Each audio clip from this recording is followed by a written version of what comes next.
morning. Welcome to Morning Java here on your Tuesday. I'm Matt Grubba alongside Chris Bradford. Morning Java brought to you by Get Go Cafe and Market. They've got their breakfast combo still going, $3.99 for a sandwich, hash browns, small coffee. It's a great deal. They also have their monthly combo. What do we have for that now? All this July, 2 breakfast sandwiches for $5. Can't beat it. $5. That's great. And I'm back in the Java studio after being on the road a while, so I'm getting caught back up on things. I go out of town for a bit. The Pirates start winning games. What happened there? What happened? They started hitting the long ball. I mean, that's the thing. That's been the key. They were on the most home runs in a 6-game stretch that they've had in franchise history. That's pretty incredible. Obviously, the starting pitching has been a big point. We saw that in the Cincinnati series. Tyone, Kingham, and Ivan Nova.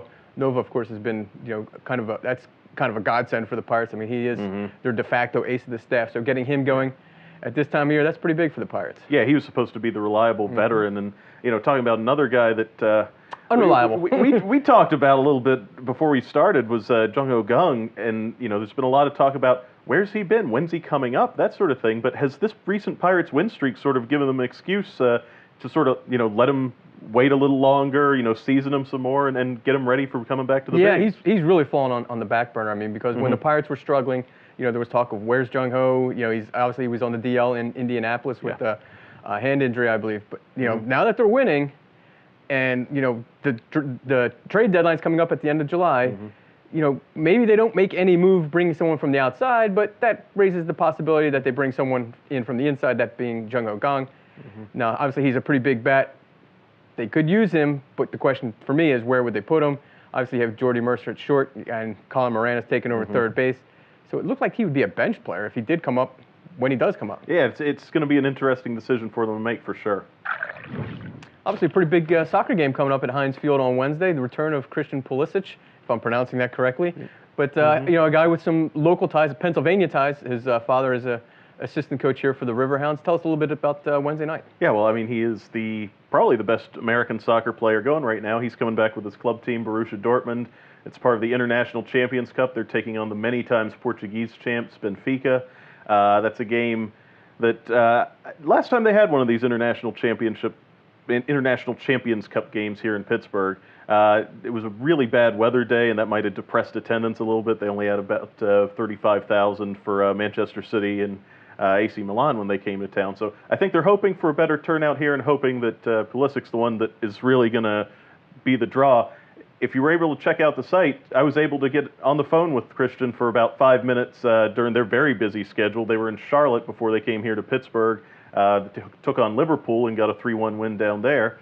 He scored twice in the game, so he's riding high going into the new season. Maybe one of the benefits of the U.S. not making the World Cup, if there is one for him personally, is he's well rested coming into the season. So it's going to be a big game, and we're going to have some good content on the site in the lead-up coming up. Dortmund players arriving in Pittsburgh on Monday. Well, Matt was telling us that he came back off the road from Charlotte at the ACC media event. Yeah, ACC kickoff, their 2-day event where they divided up Coastal Division, Atlantic Division. Each team trots out 2 players, the coaches, and it's really kind of a media free-for-all for each team's 45 minutes of open availability. Pitt guys were there. Pat Narduzzi brought along Alex Buxer, offensive tackle, as the offensive representative. Sean Idowu, linebacker, was there. Idowu's a guy who actually just found out today he's one of the 51 candidates for the Butkus Award for the nation's top linebacker, too. So, that news came out on Monday. But, down there, both guys, really seemed to be well received by the media there, and they were speaking, a lot of cautious optimism about the Pitt team. And I know there's a lot of talk about how hard their schedule is, but I think that they think they can make noise in the ACC, whereas some people might not. No, on Monday they came out with the ACC poll, and Pitt probably didn't fare as well as maybe they would have liked. Yeah, that's exactly what I mean. That Pitt is on the inside optimistic, but on the outside they're picked 5th in the Coastal Division out of only 7 teams.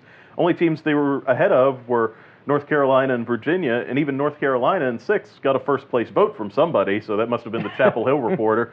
But yeah, it's a wide-open division by most accounts this year, but Pitt not really getting a lot of respect in terms of being able to challenge Miami, Virginia Tech, Georgia Tech. They were the top 3 in order.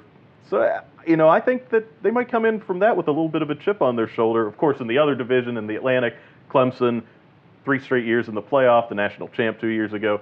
They're the heavy favorite to win the ACC and that division. So could Pitt be the opponent in Charlotte on December 1st? they seem to think so.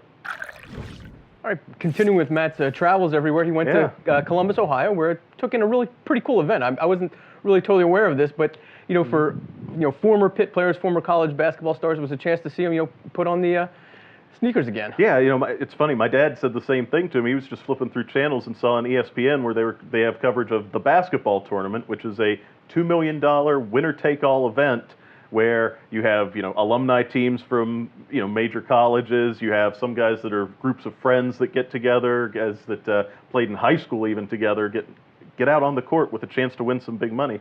Pitt's alumni team, they call themselves the Zoo Crew. They were playing in Columbus on Saturday and unfortunately got knocked off in the first round by the Jackson, Tennessee Underdogs, is what they were called. That Jackson team was made up of a lot of guys who were, real good NAIA players and a few who called Jackson, Tennessee their hometown, guys that played in the SEC. So, not like a group of nobodies. They were also a much younger group. Pitt's team out there, Heinz Fields, Gary McGee, Gilbert Brown, Antonio Graves, guys from that era that, Pitt fans will remember from the recent glory years.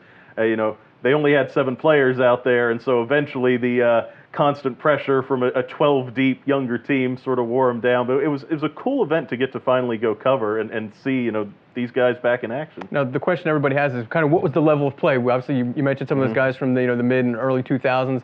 A lot of those guys played professionally overseas and stuff like that. Many still do. Many still do. What was the kind of the level of play there? It is really good basketball. It's probably on a par with maybe not quite just because these guys are getting together at once, maybe not quite at the level of like the NBA G League sort of thing, but these guys are professional level players. The game before Pitt played the Scarlet and Gray, the Ohio State alumni team, of course the hometown favorite there in Columbus. The gym was packed and you had, Aaron Kraft, Jared Sullinger, Ohio State guys that people will remember from being in the Final Four. It was a really cool event to get to cover, and even though Pitt's out, we still have local ties here. Overseas Elite, or the 3-time defending champs, they feature a couple of Shenley High School guys, and DJ Kennedy and DeAndre Kane, so maybe they can repeat in their title and keep Pittsburgh on the map.